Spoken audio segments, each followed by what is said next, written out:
you're essentially saying to the person considering nuclear weapons, we're not going to come back to you with nuclear weapons. We're going to do some horrific things, but it's not going to be a nuclear weapon. And that, to me, the sort of person like President Putin who might think about the use of a nuclear weapon is not going to be dissuaded. In fact, he's going to be enabled by it.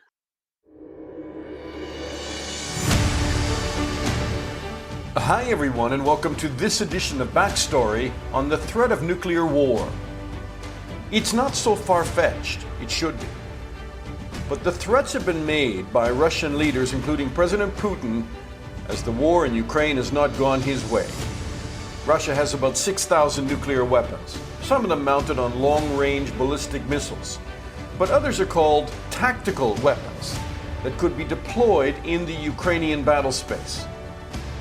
This week, Putin warned that the risk of nuclear war is rising, but insisted Moscow has not gone mad during a televised meeting with officials. He then boasted that his country has the most advanced weapons in its arsenal, but claimed the Kremlin sees its own nuclear weapons purely as a deterrent, he said. The US and NATO countries have tried to warn Russia away from nuclear weapons. Some have hinted they would only respond with conventional weapons in response to a nuclear strike by Russia. Have mixed and confusing messages lowered nuclear deterrence? Did Russia get the wrong message? There's a lot to talk about.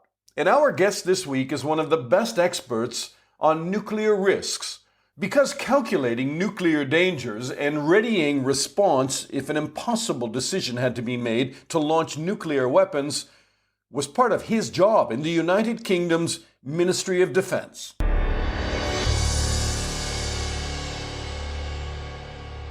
Retired Admiral John Gower is a senior advisor on strategic weapons at the Council on Strategic Risks, and he is a former Assistant Chief of Defense Staff, Nuclear, Chemical, Biological in the UK Ministry of Defense, and he had the MOD lead for UK nuclear weapons between 2008 and 2014. Welcome, John. Thank you, Dan. It's good to talk to you again. You've just written a pretty sobering piece for the Bulletin of Atomic Scientists, essentially saying, and you can steer me correctly if I'm taking it out of context somehow, but it seems to me that you're saying threats to respond to Russia's idea of using a tactical nuclear weapon with a conventional response, and that somehow those threats would deter Russia, are a fantasy. Yes, US response in September and October to an increased ramping up of the nuclear rhetoric, which has always been a subtext from before Russia's illegal invasion of Ukraine in February. It's always been a subtext and a back threat from the Kremlin that initially the Americans chose, quite rightly in my view, and the rest of the West, not to respond specifically to the nuclear threats because of a desire not to nuclearize what was clearly a bloody conventional conflict. But that the response by both Jake Sullivan, the National Security Advisor, and President Biden a day or so later to this increased rhetoric was not to follow what has been established doctrine for some time on both sides of the superpower divide, that there was in some idea this limited nuclear exchange space that existed between the conventional war and all-out nuclear Armageddon strategic exchange. You would think, if you followed that strategy that's been present in all of the nuclear posture reviews in recent years, that the response, if they chose to respond rhetorically in a nuclear sense, would be, well, we can match you. We will ensure that you will receive an equal level of pain should you choose to use nuclear weapons. That's what you might have expected. But in fact, both leaders chose extremely stronger language. They talked about a catastrophic response. If you look at Jake Sullivan's response, and if you look at the words of President Biden, he used the word Armageddon. Now, neither catastrophic response nor Armageddon are restrained, parallel, limited exchange. Let's be accurate about the quote, as you did in your article. On September the 25th, Jake Sullivan stated, "We have communicated directly, privately, and at the very high levels to the Kremlin that any use of nuclear weapons will be met with a catastrophic consequence for Russia, and that the U.S. and our allies will respond decisively. And we have been clear and specific about what that will entail." And then on October the 6th, at a fundraiser in New York, President Biden said, "We have not faced the prospect of Armageddon since Kennedy and the Cuban Missile Crisis."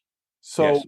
the rhetoric that you referred to very accurately was, in your opinion, was escalatory, not the other way around. No, I It don't didn't believe serve it as to a be, deterrent. no, I don't believe it to be escalatory at all. I believe it to be exactly the right response. What is dangerously escalatory, because it implies you have this, in inverted commas, safe space where the two superpowers could exchange limited scale of nuclear weapons in a third country, one would assume the battlefield of Ukraine, is destabilizing and threshold reducing. And that's something, as you well know, that I and others, including Andrew Webber from CSR, have been pushing for a long time, is that these so-called tactical, low-yield, short-range weapons are, because they are below the level of a major nuclear exchange, are easier in the mindset of those who are minded to do so, easier to use.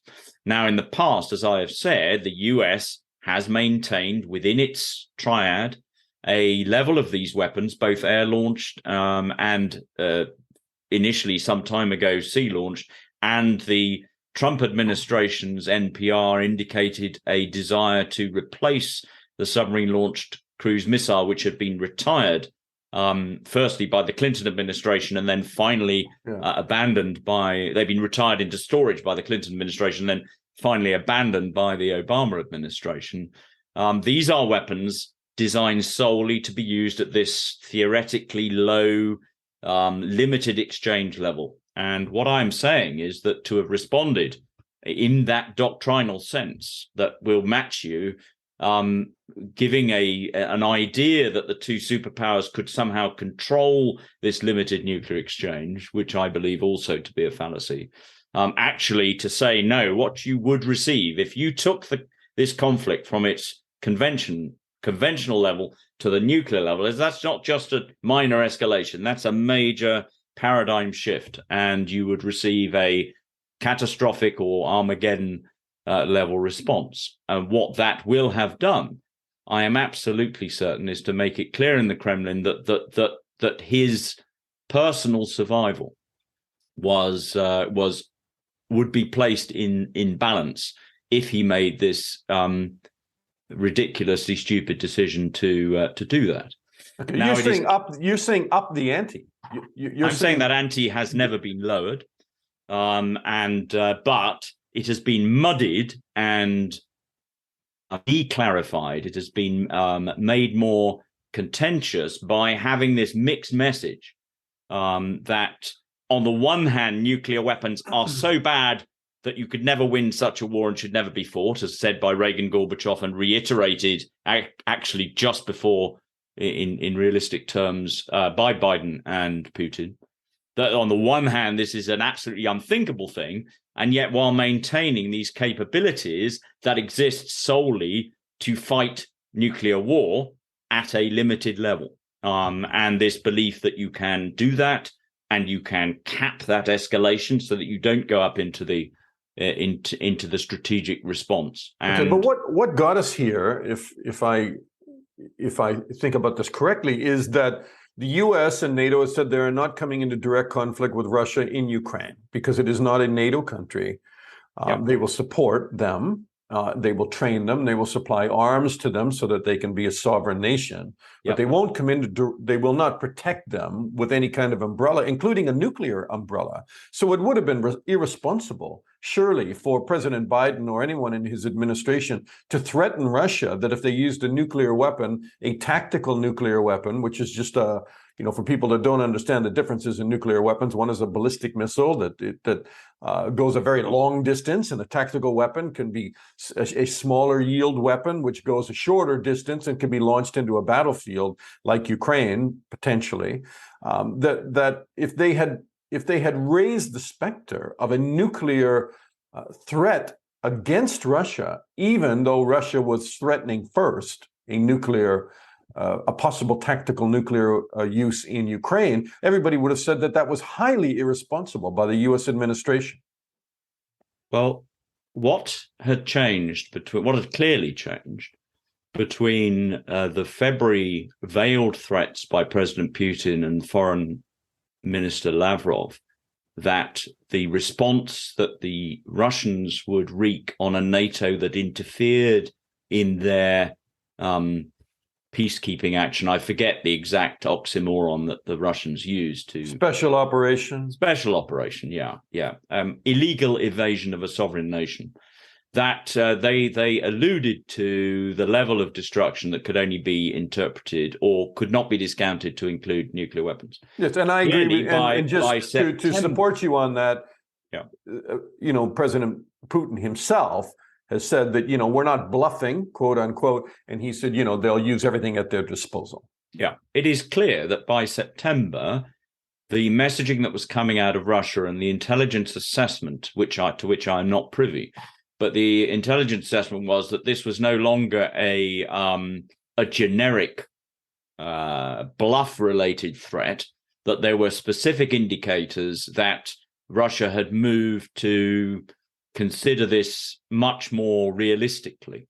Now, clearly, if you are detonating nuclear weapons in a nation contiguous to NATO, it is extremely likely that the effects of those weapons will come into NATO nations, even setting aside the paradigm shift of detonating the first nuclear weapon in anger since 9th of August 1945. I will have to slightly correct you on the characterization of tactical weapons. First, the first use of them is by no means tactical. And secondly, as the Trump NPR made it clear that they were seeking a so-called low-yield warhead for Trident, that the delivery vehicle is not the key when those who advocate these weapons are considering them. So short-range to medium-range ballistic missiles can be the deliverers, or indeed in Trident sense, should it ever come through this dangerous nature of a low-yield Trident. The delivery system is not necessarily simply a short range, although it does include those short and medium range.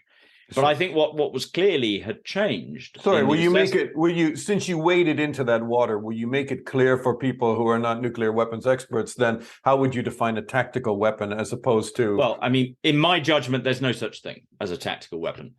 There was, during the period that weapons were endemic across all armed forces, and I went to see, when I joined the Navy in the 80s, every ship of frigate size and above had nuclear weapons on board. Military units in the German standoff plane on the between the Warsaw Pact and NATO, or whether you're an artillery unit, a tank unit, an aircraft unit, or indeed infantry units in the early part of the Cold War, all had nuclear weapons. And it was considered absolutely impossible to avoid the employment of nuclear weapons in a conflict with the Warsaw Pact. And therefore, you could argue in that scenario that there were weapons that were tactical in nature, but that fortunately that did not transpire, and the majority of those weapons have left the arsenals of both nations, and particularly the NATO nations. None of the NATO countries now have weapons that could be described directly as tactical, although there are gravity bombs in the dual-capable aircraft manned by certain NATO nations. There are American weapons that are allocated to those nations, and the UK has no weapons below the strategic level. All right, thank you for that. Now, can continue on with your first point before I derailed you there. So my point is that in October or late September, clearly the intelligence had changed, that this was gone from a generic threat to something far more specific and proximate, and that because the nature of nuclear weapons is not as able to be constrained to borders as conventional weapons, although we have seen an overspill in November, on the 15th of November, into Poland, causing the unfortunate death of 2 people. Largely, the conventional war has been contained to the countries of Ukraine and Russia, the combatants. Clearly, the US felt that they could no longer ignore this undercurrent of threat, and they chose to make it extremely clear that whatever nuclear weapon the Russians were considering would result in a devastating response, a catastrophic Armageddon response. It does not matter which of those words you choose. And I think, firstly, we haven't seen any further rhetoric from Russia since then, in the months that follow, that could be construed as being escalatory in the nuclear sense. So from that respect, you could argue quite easily that response was the right one. I think it is the right one anyway, because this mythological controlled escalation at low levels of nuclear weapon use has yet to be tested, right. And I don't think it should be. But they were not implying in that a nuclear response. They were implying in that a conventional response. No, they were not. To a nuke. I believe that they were, because a lot of the background briefings in Washington but the MOD here in the UK would be a conventional response, and then you had General Petraeus, who was the former CENTCOM commander, and then later on the head of the CIA, coming out and talking about a conventional response. You did, but I don't believe that is what is before in the minds of the president and the national security advisor. You cannot derive Armageddon from conventional responses, and that word was not chosen at random. The deliberations on nuclear rhetoric are not words snatched from Twitter in any sensible presidency. So there was an acceptance that this transition of the 21st century to a nuclearization of the conflict could not be countenanced. Now, subsequent to those statements, there has been a significant. So Sullivan made his statement in late September. General Petraeus suggested an interview on the 2nd of October, as you rightly say, that a response could be conventional. And then 4 days later, President Biden doubled down with Armageddon words. Now, the reason I suspect he did so was this bubbling up of a concept of a conventional response, which I could not conceive of a more of a rhetoric more calculated to bolster the advice President Putin is giving, that Russia could not only survive such an escalation into nuclear, but they may paralyze the West into a response level which was not even approaching that of nuclear weapons. Okay, can I jump in again? You wrote, certainly, if there were no nuclear response, the whole tapestry of nuclear deterrence across the world could unravel dangerously. This dilemma, how to respond to a nuclear use, has dogged every secret war game since the turning of the millennium. So you clearly believe that there would have to be a nuclear response. And then we can talk about whether that would be a limited nuclear response, of which I know you don't believe there's such a thing. Well, let me be very clear about this, that my experience and my rhetoric and my judgment is all about the deterrence of the first nuclear use. Therefore, in deterring that, your deterrence messaging, rhetoric, and posture needs to be unequivocal that moving from the conventional domain to the nuclear domain is a significant paradigm shift move.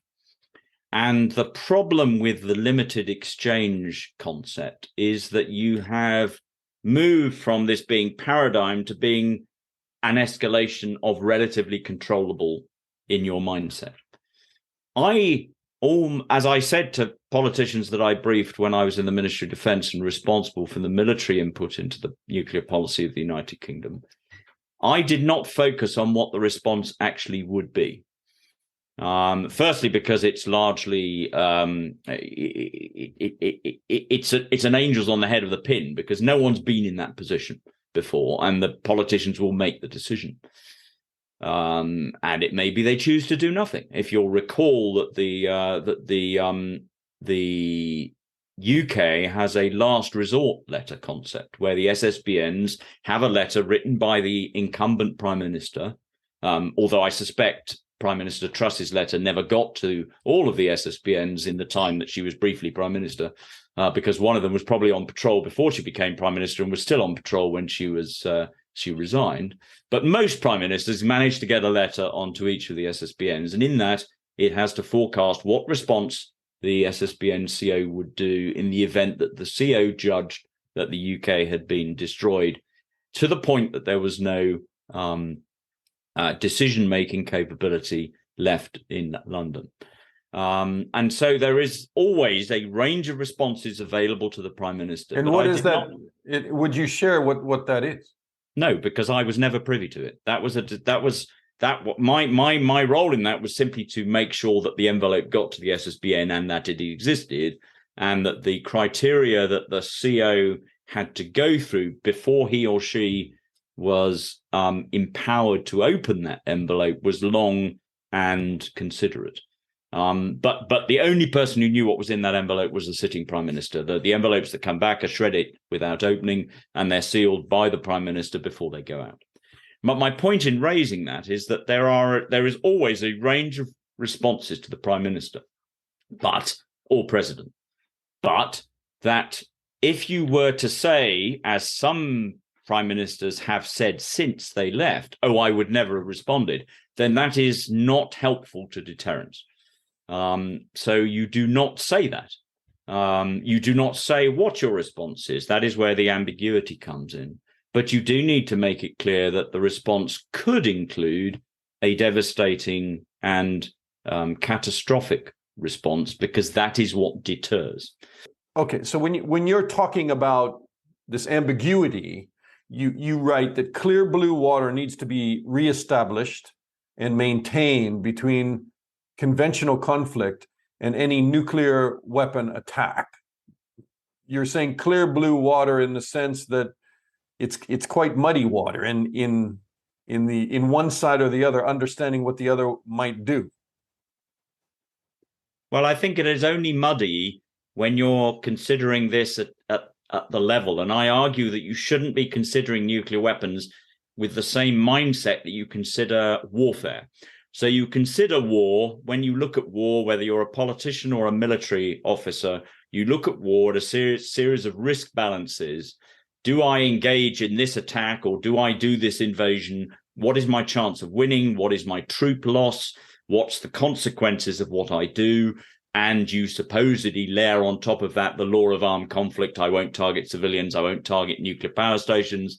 I'm not allowed to do all of these things in my pursuit of this war. But essentially, war is a series of calculated risk balances. Can I surprise? Can I win? Does the cost outweigh, or does the gain outweigh the cost? Nuclear weapons should never be part of that logic, because that in there lies the danger of their use, because applying them in that logic means you're starting to look at them as merely incremental capabilities in that battle space. And so the water is only muddied when you have these capabilities and mindsets that consider nuclear weapons as just the next layer of the spectrum of conflict. And so what I am saying is you need to take them to the point that the UK has them today. And that is that nuclear weapons are not a warfighting tool. They are not a weapon of war. In my understanding and my judgment, there's no such thing as a nuclear war, because war implies a limited risk with gain and survival at the end of it. And as soon as you bring nuclear weapons into it, survival of the species, given all the discussions about nuclear winter and everything like that, comes in. This is way beyond the sort of things that you should be thinking about when you're looking at conflict between nations. So we need to get rid of that mud. And we get rid of that mud by saying that if you consider these weapons, you will receive a disproportionately bad response. So don't even consider them. Don't get into this game. Ukraine included, and the Russians should understand that. Absolutely, because NATO, in the face of in the mouthpiece of its primary nuclear power, and it is inconceivable to my mind that Jens Stoltenberg was not in some way aware of what the US was going to say before the National Security Advisor or the President said it, or at least there were discussions afterwards about what they meant. NATO as a body has made it clear to Russia that nuclearization, use of nuclear weapons, would stop this being a war in Ukraine. This would be something far more significant and serious.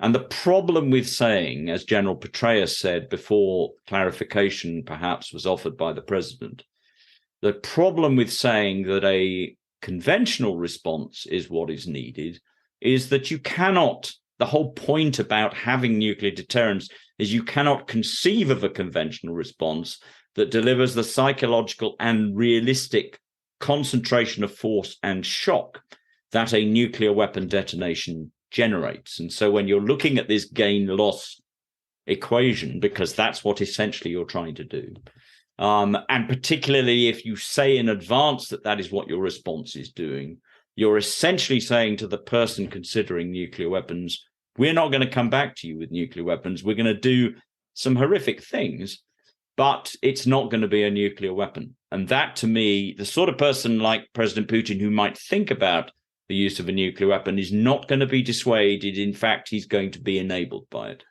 And if you choose to make your conventional response as close to devastating as you can, then you have to do it at such a scale that a leader who has already used a nuclear weapon is not going to be dissuaded from a second use, particularly as your response was non-nuclear. At what point in that exchange does your response have to become nuclear? And at what point in that, and have you then accelerated the escalation such that it just blows out of control? My judgment is it blows out of control. Do you really believe that there would be a nuclear response by the West to a use of a nuclear weapon on a non-NATO actor such as Ukraine?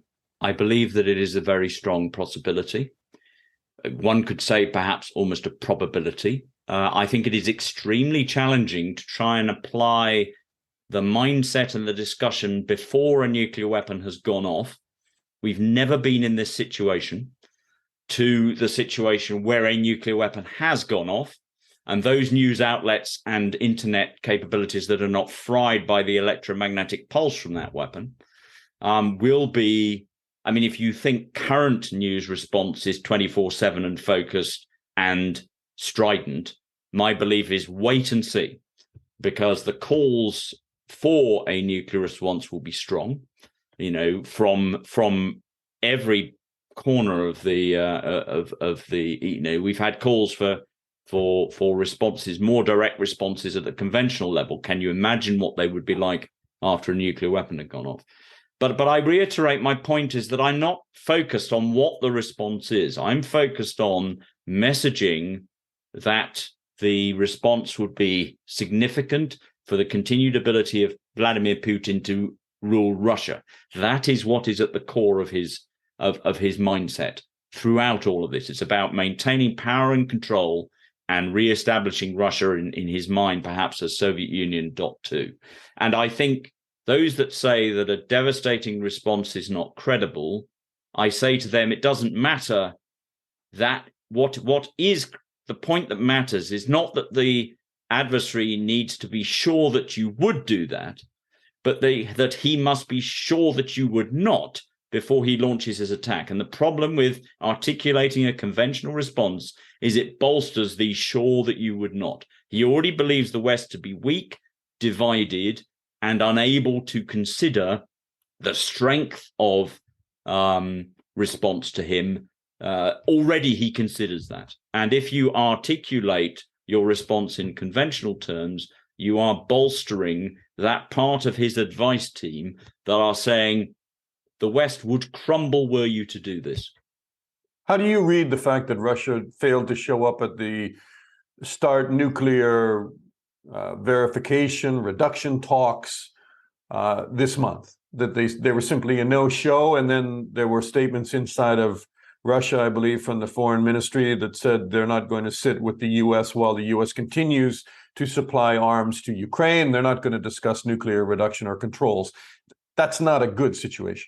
It's not a good situation, and it is absolutely clear, and it was clear before the invasion of Ukraine, that the trust deficit and the total loss of arms control and verification. The only thing that survives the last 5 years is the final thread of the New START treaty, which deals only with strategic weapons. Everything else, conventional confidence building measures, conventional arms control in Europe, the Intermediate Nuclear Forces Treaty, the ABM Treaty, over the last 2 decades, all of those have gone.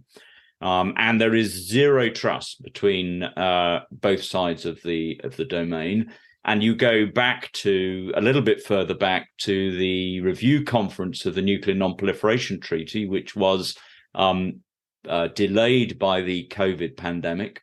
And the NPT review conference produced a final document in draft, which was not produced, if you like, officially, and they refused to sign it because it spoke not under the nuclear weapons section, but under the peaceful uses pillar.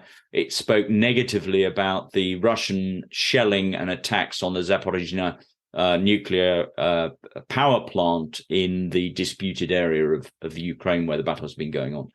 But I would say that what was significant is that every other country believed that to be a good final document. So essentially, going forward, the international community should take that as the final document. And for the first time ever, the Nuclear Non-Proliferation Treaty included a paragraph in there about nuclear risk reduction.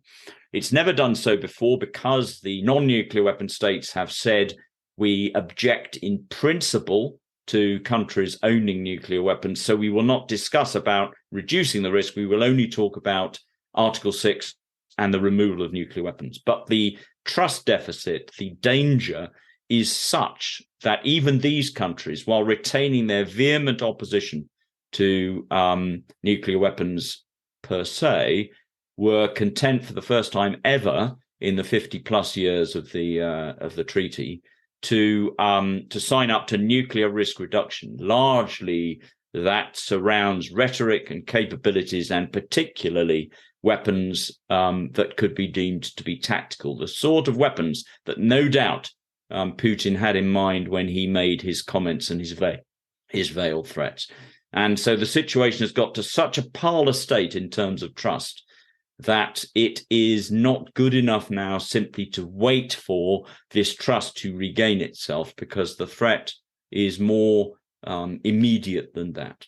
And so nuclear weapon states on the West must start to look at their postures and their capabilities that do not diminish the ability to deter at the strategic level, as was the case in September and October, but start to remove those weapons that invite this kind of low-level exchange that has now been shown to be a rhetorical fallacy. And that was my last question to you. Why have we not done that? Because all of the nuclear weapons discussions have been about these warheads mounted on ballistic missiles that can, hit the United States or vice versa, hit Russia. And they have not dealt with what are thousands of what you call less than strategic weapons and other people call tactical weapons. They never dealt with those. And they seem to be now the more immediate threat. No, they absolutely are. I mean, it was right and proper when there were 66,000 nuclear warheads between the superpowers at the height of the Cold War, of the madness of the totality of weapons everywhere. And that the concept was that people were looking and were worried about a strategic nuclear exchange. This is where a missile shield, this is where Star Wars came from, this is where the Moscow ABM system came from. It was about protecting against this devastating first strike. It was right and proper that the SALT and then the START talks limited and then reduced the number of strategic nuclear weapons. These are down to a very low level relatively, 1,500 warheads per side. It's a large amount. It's many more than you need. The UK has 40 at sea at any one stage and believes that is sufficient to act as a deterrent. So there is still a way to go. But the fact is that these weapons are no longer the most significant risk present in the nuclear domain. The most significant risk, as Ukraine is showing, because this is where the first direct threats of nuclear weapon employment have been made since the Cuban Missile Crisis. And they have shown that it is the weapons at the less than strategic level, whether you ascribe them a tactical moniker or not, it does not matter. What they are ascribed in the mentality both of Russia and the US and others is that there is this kind of middle ground between conventional war and strategic exchange, where there is, in inverted commas, a safe space where you could have a nuclear exchange but not escalate into the strategic level. And that's why people like John Gower say eliminate those weapons. Eliminate Absolutely. the temptation to use them, or the idea that you could ever use them without leading us into a much higher escalation of a nuclear exchange. I cannot prove that escalation is not controllable, but neither can those who say it is controllable prove it. And I would rather not test it by a limited exchange of nuclear weapons than escalating. These weapons produce nothing in terms of the value of nuclear deterrence. If they did, Jake Sullivan and President Biden would have alluded to them in their response, that they should be removed now from the arsenal. They should be removed multilaterally, but because they give nothing in terms of deterrence, because they are not needed to deter at this low level, because they were not referenced by the responses by the National Security Advisor and the President, there is no strategic national security loss in removing them from your arsenal. And by removing them from your arsenal, there is nothing against which Russia or any other country could see them against. They know then that the response would be strategic, so why maintain them? And yet you may be swimming against the tide here when you look at North Korea, when you look at Pakistan, when you look at China. These weapons are probably are being seen by them to possibly be deployable. Well, you could ask the question, why do they see them as deployable? Because the longest established nuclear weapon states continue to deploy them and continue to make what they see to be rational reasons for them. It is not credible for the extant nuclear weapon states to castigate the newer nuclear weapon states for simply following their lead in the weapons that they choose to do so. So you could say we need to have these because people following us might get them, but to me that's crazy. What you could say is we don't need these, let's get rid of them, and then see what the response is. You still have 1,500 nuclear warheads at the strategic level, which you can use, as has been shown, to dissuade lower level use, lower level employment. It's not credible to say I need to keep my assault rifle because the other guy might have an assault rifle. At any other time, John, I'd say the whole conversation was crazy because we are not anywhere near the precipice of somebody discussing a nuclear exchange. But I think in the last 9 months, unfortunately, the conversations about nuclear weapons and possible deployment have become all too real. So thank you so much for the article that you wrote and explaining that, taking a long time to kind of walk through it. It's complicated, but it's vitally important. And so John Gower, Rear Admiral, Senior Advisor on Strategic Weapons for the Council on Strategic Risks. Thank you so much, John. It's my pleasure. And that's our backstory this week. Talks to rid the world of nuclear weapons need to continue. They're not right now. As mentioned, Russia has backed out of what were supposed to be routine talks on implementing the new START nuclear treaty signed by Russian President Vladimir Putin and U.S. President Joe Biden. Moscow blamed U.S. toxicity and animosity for the postponement of what should have been low-level talks that are required by the new treaty. Add in China, North Korea, and others, and the global nuclear arsenal is expected to grow in the coming years for the first time since the Cold War, while the risk of such weapons being used is the greatest in decades. Please share this podcast. I'm Dana Lewis. Thanks for listening to Backstory, and I'll talk to you again soon.